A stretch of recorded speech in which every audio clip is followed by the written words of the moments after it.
Alright, here's a little cheat sheet for you. Pay attention. 9 types of non-physical acts that are still cheating. Well, according to statistics, whoever they are, around 45% of men and 35% of women have admitted to having some sort of emotional affair. That's right, cheating isn't necessarily just physical. It can be way harder to define an emotional affair, but here are the 9 typical signs of non-physical infidelity.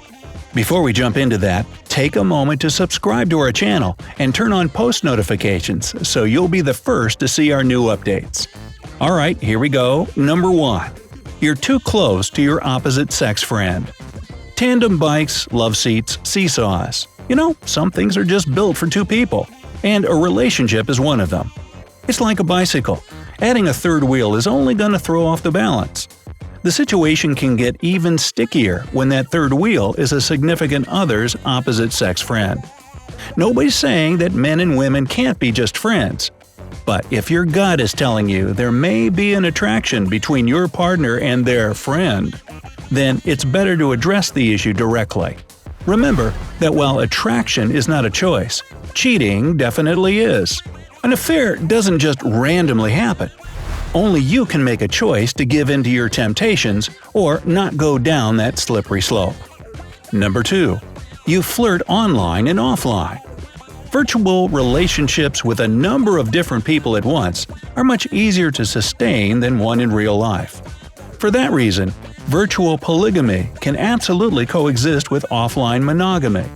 In many ways, the internet gives us the same type of relationship-building opportunities we have in real life. Nevertheless, anonymous online flirting, as well as the offline sort, is still an affair. But the good news is that you can use social media, messengers, and online sources to strengthen your relationship and reduce emotional distance. Healthy use of the internet between partners builds bridges instead of barriers, and it facilitates online socializing as a couple. It can be a healthy mode of extra communication between 2 lovebirds. Number 3. You're having an affair with your phone. Most of us wake up and immediately check our phones before we even say good morning to the person lying next to us. This kind of distance while still being in the same room can be pretty dangerous because it makes us think we're close to someone when, in fact, we're not, at least not emotionally. According to a recent survey conducted by Bank of America, 4 out of 10 millennials consider their cell phone more helpful than their significant other. Whoa, hold on, absorb, This creepy statistic really shows us the problem with the reality we live in today. Instead of talking to their partner, friend, or family member, people are diving into virtual reality to distract themselves with funny cat memes and mean tweets. Why can't we just spend less time on our phones? Well, it's often because we see this the same way we do diets, as acts of self-deprivation. Nobody likes to restrain themselves, and that's why it's incredibly hard. So, try to focus on the goals that you'll achieve if you cut back on phone time. Give this video a like if you're interested in at least trying it. Number 4. You constantly complain about your partner to others. Whoa, that's not good.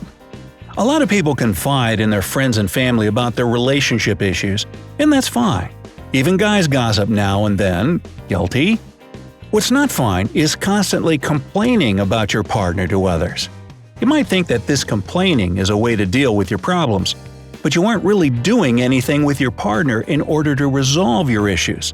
You actually just end up creating even more space between the 2 of you. Imagine if you overheard your significant other talking about you behind your back.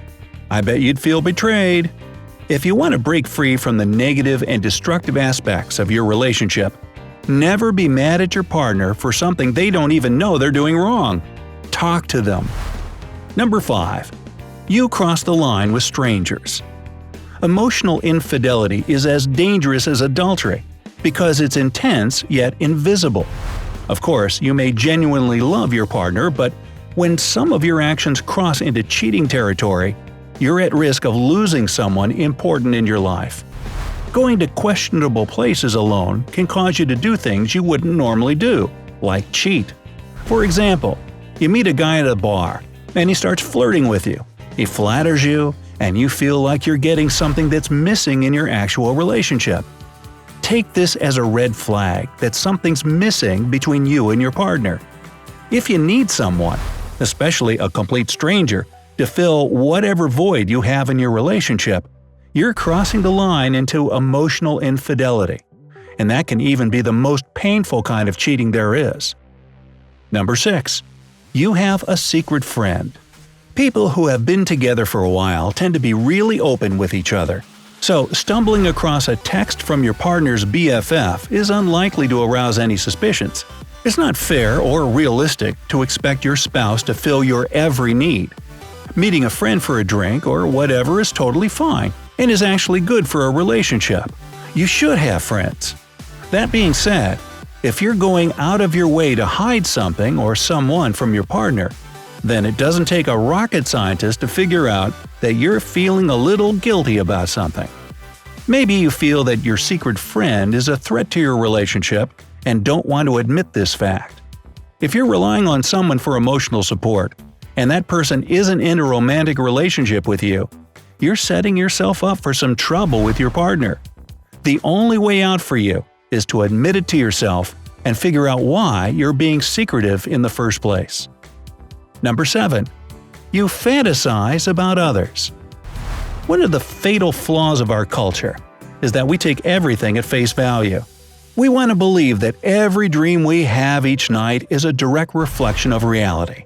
So, when you have a dream where you're making love with someone other than your partner, your first response is to panic and think, "Oh no, this must mean I don't really love my spouse."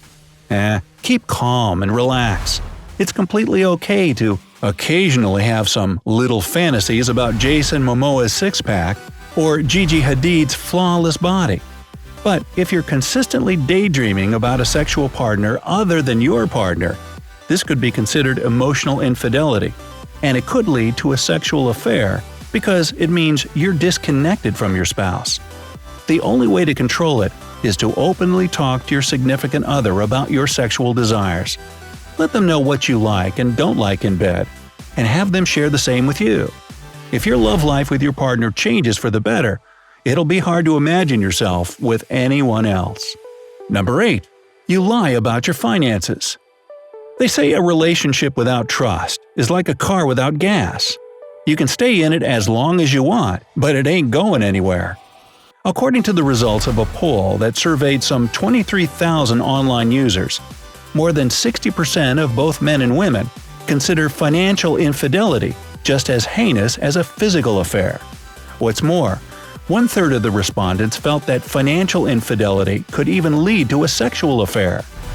The immediate problem with financial dishonesty, like any other type of lying, is that trust is lost, and when that happens, the relationship immediately loses any chance of success. As a result, most couples either separate or divorce because it's just too hard to live with and depend on someone who keeps things from you. Remember, the love you feel for the dollars in your bank account is nothing compared to the love of a loyal spouse. Number 9. You don't stand up for your partner. You and your beloved should always be a team. When the going gets tough, you should feel safe knowing that you have someone to rely on. But if your boyfriend or girlfriend won't stand up for you, it's possible that they don't consider the relationship as serious as you do. The only thing you can do to encourage them to support you is to be honest about your feelings and expectations. If you want your relationship to have any shot at success, you have to realize that from the moment you understood that you sincerely love this person, you made a choice. You chose to make this individual priority number 1, at least if it's true love. So let your family and friends know that when it comes to your significant other and your relationship, there is a line that they can't cross. So, do you think emotional infidelity really counts as cheating? Share your thoughts on the matter in the comments section below. Make sure to like this video and send it to your friends. They need to be aware of this tricky topic too.